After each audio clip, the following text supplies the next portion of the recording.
Video like जरूर कर लीजिए और ऐसे वीडियो लगातार फ्री में पाने के लिए चैनल को तुरंत सब्सक्राइब कर लीजिए और बेल आइकन को जरूर टैप कर लीजिए ताकि आगे भी सारे वीडियो आपको मिलते रहे। यूट्यूब में फॉलो करते हैं तो प्लीज ये वाला फ्री टेलीग्राम चैनल जरूर ज्वाइन कर लीजिएगा। सारे नोटिफिकेशन सारे अपडेट यहीं पे आते हैं, ध्यान रखिएगा। नमस्कार दोस्तों, स्वागत है आप सभी का ऑनलाइन एग्जाम प्रिपरेशन पर, which is the part of study for civil services.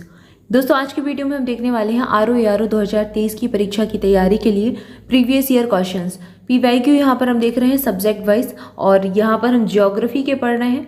4 part इसके आ चुके हैं, ये 5th नंबर का पार्ट होगा। तो अगर आप प्रीवियस पार्ट देखना चाहते हैं तो चैनल पर जाकर देख सकते हैं। न्यूली एडेड वीडियो के नाम से प्लेलिस्ट बनी हुई है, उसमें आपको सारे प्रीवियस पार्ट मिल जाएंगे।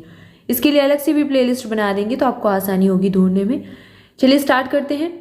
सबसे पहला प्रश्न दिया गया है, राष्ट्रीय वन नीति 1952 की जो आई थी उसके अनुसार निम्नलिखित में से कौन सा वन का संवर्ग नहीं है। तो इसमें कौन कौन से वन के संवर्ग रखे गए हैं बताना है।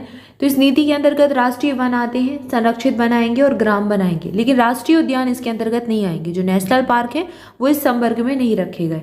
अगला प्रश्न है, करीबा बांध निर्मित है। करीबा बांध किस नदी पर है? तो ये जाम्बोजी नदी पर है, जाम्बेजी नदी पर अवस्थित है करीबा बांध।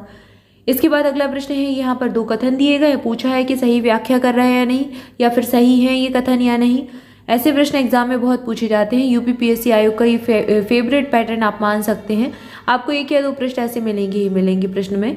पहला कथन दिया गया है, प्राकृतिक संसाधन वे होते हैं जो किसी क्षेत्र में स्थित हैं और भविष्य में भी प्रयोग में लाए जा सकें। तो बिल्कुल सही दिया गया है। प्राकृतिक संसाधन उन्हीं को कहते हैं जो कहीं पर किसी क्षेत्र में अवस्थित हों और उनको भविष्य में भी प्रयोग कर सके। किसी वास्तविक प्राकृतिक संसाधन का विकास प्रौद्योगिकी एवं उत्पादन लागत पर निर्भर होता है। तो दूसरा भी कथन सही दिया गया है। तो कथन तो दोनों ही सही है, लेकिन ये इसकी व्याख्या तो नहीं कर रही, इससे अलग कथन दिया गया है इसकी व्याख्या के लिए। ये सही नहीं है, ठीक है ना। तो पहला और दूसरा दोनों ही, ए और आर दोनों सही है, लेकिन व्याख्या नहीं कर रहे तो हम बी वाला ऑप्शन चुन लेंगे। अब अगला प्रश्न यहाँ पर देखिए, यहाँ पर पोत निर्माण केंद्र दिए गए हैं और राज्यों के नाम दिए गए हैं। ह्यूस्टन टेक्सास में है। इसमें बताना है कि कौन सा सही सुमेलित नहीं है। तो 3 तो सही दिए गए हैं, एक ऐसा है जो गलत दिया गया है, वही हमको छांटना है। ह्यूस्टन जो है ये टेक्सास में है, पोत निर्माण केंद्र है यहाँ का। और स्पैरोज पॉइंट ये मैरीलैंड में है। न्यू ऑरलियंस ये लुइजियाना में है। और कैमडेन फ्लोरिडा, तो कैमडेन फ्लोरिडा में नहीं है, बाकी के ये तीनों तो सही मिलान दिए गए हैं, तो इनको हम सही मान लेंगे। अब चौथा वाला यहाँ सही हो जाए क्योंकि हमें गलत चुनना था। अगला प्रश्न भी इसी पैटर्न पर है। उष्ण स्रोत दिए गए हैं, भारत के राज्य दिए गए हैं। लसुंदरा राजस्थान में नहीं है, तो ये वाला सही, क्योंकि यहाँ पर भी हमें नहीं वाला ही छांटना है।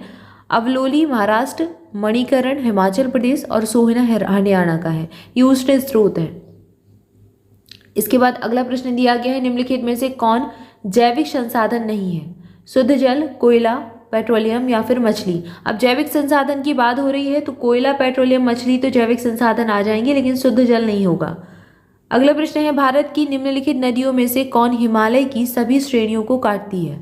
तो यहाँ पर सतलज नदी जो है ये हिमालय की सारी श्रेणियों को, जो हिमालय की श्रेणियाँ हैं जैसे महान हिमालय है, शिवालिक श्रेणी है, बृहद हिमालय है, तो सबको ये काटती हुई निकलती है। अगला प्रश्न है, स्ट्रेट लाइट होता है। स्ट्रेट लाइट किसे कहते हैं? अधिक ऊंचाई पर समताप मंडल में स्थापित वायुपूत को स्ट्रेट लाइट कहा जाता है। अगला प्रश्न है, भारत की सबसे लंबी प्रायद्वीपीय नदी कौन सी है? तो ये गोदावरी नदी हो जाएगी। अगला प्रश्न है, नीली नील, ब्लू नाइल जो है नदी निम्नलिखित में से किस झील से निकलती है? तो जो ब्लू नाइल नदी है या फिर नीली नील नदी है ये ताना झील से होकर निकलती है। अगला प्रश्न है, निम्नलिखित सागरों का पश्चिम से पूर्व क्रम लगाना है। तो अगर आपको मैप का थोड़ा सा ज्ञान होगा, मैप आपने कभी देखा होगा, तो आप आराम से ये आसानी से प्रश्न सॉल्व कर सकते हैं।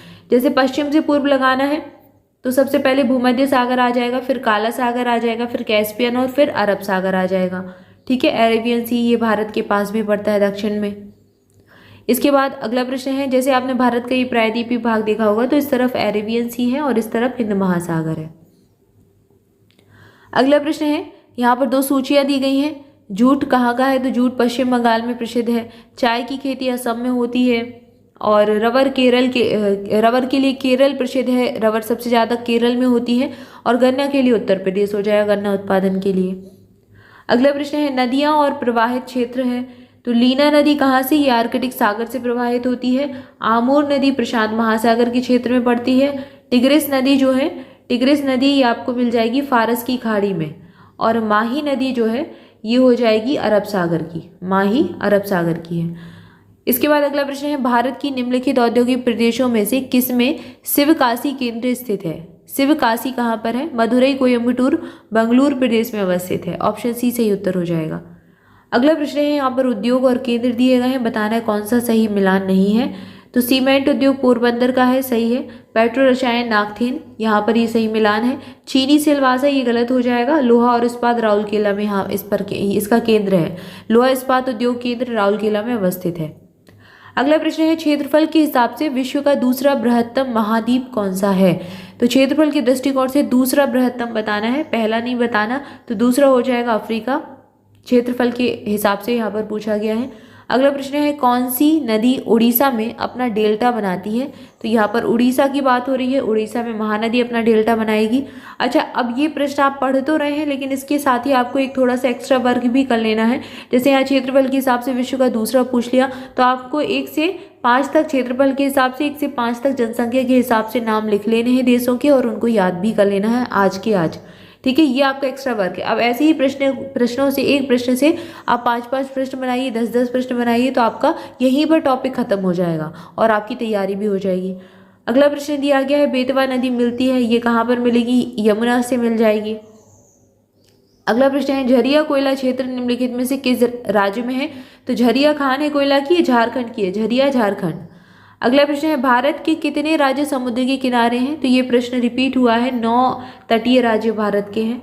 सबसे ज़्यादा तटरेखा वाला राज्य गुजरात हो जाएगा। निम्नलिखित देशों में से कौन मध्य अमेरिका में अवस्थित नहीं है? तो पनामा, होंडुरास और ग्वाटेमाला है, लेकिन सियरा लियोन जो है ये मध्य अमेरिका में नहीं है।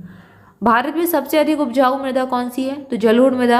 अब यहाँ पर काली मिट्टी नहीं लगा देना है, कई लोगों को लगता है काली मिट्टी है, लेकिन ये गलत हो जाएगा। जलोढ़ मृदा, अगर भारत की बात हो रही तो सबसे ज़्यादा उपजाऊ मृदा जलोढ़ मृदा है, यहाँ सबसे ज़्यादा खेती होती है। निम्नलिखित पर्वतों में से कौन सा इटली में अवस्थित है?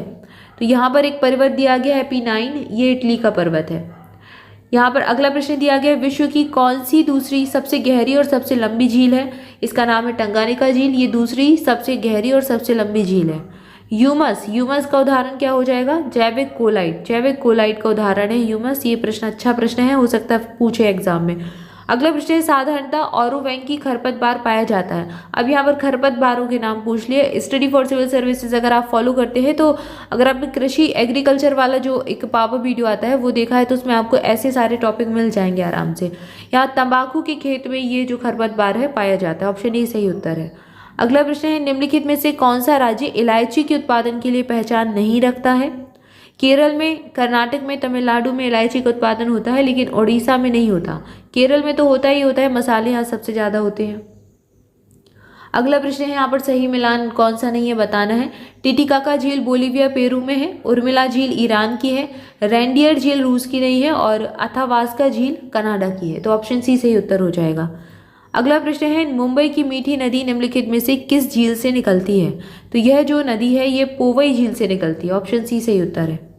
अगला प्रश्न है, निम्नलिखित भौमिकीय शैल क्रमों में से किसमें लौह अयस्क का समृद्ध भंडार पाया जाता है? तो ये प्रश्न एक बार और पहले पूछ चुके हैं। धारवाड़ क्रम के जो सेल्स होते हैं इनमें लौह अयस्क का सबसे ज्यादा भंडार मिलता है। अगला प्रश्न है, शुष्कता दशा संदर्भित है। तो शुष्कता की दशा कब होती है? जब निम्न आर्द्रता से, मतलब निम्न आर्द्रता हो तो शुष्कता की दशा दिखाई देती है। ऑप्शन बी यहाँ सही उत्तर हो जाएगा। ठीक है, यहाँ पर पोवई झील था। मुंबई की मीठी नदी किसको कहते हैं? पोवई झील को कहा जाता है। तो यहाँ पर हमने कुछ प्रश्नों को देखा, और इसके आगे जो प्रश्न है वो हम अगले वीडियो में देखेंगे। तब तक के लिए आप सभी चैनल के साथ जुड़े रहें, चैनल को सब्सक्राइब जरूर कर दें, वीडियो को लाइक भी कर दें। इसके अलावा मोर अपडेट के लिए टेलीग्राम ग्रुप ज्वाइन कर सकते हैं, लिंक आपको डिस्क्रिप्शन मिल जाएगी। और study for civil services application install कर लीजिए, लिंक आपको डिस्क्रिप्शन मिल जाएगी। इसके अलावा आप एंड्रॉइड पर प्ले स्टोर पर जाइए, study for civil services type कीजिए, वहाँ से आपको हमारा ग्रीन कलर का लोगो मिलेगा। स्टडी फॉर सिविल सर्विसेज का ये वाला लोगो है, इस पर आपको क्लिक करना है। रजिस्ट्रेशन करके आप ऐप को इंस्टॉल कर लीजिए, फिर आप ऐप को यूज़ कर सकते हैं। और आप जिस भी एग्जाम की तैयारी कर रहे हैं तो आप उसके नोट्स, स्टडी मटेरियल, बैचेस वगैरह देख सकते हैं।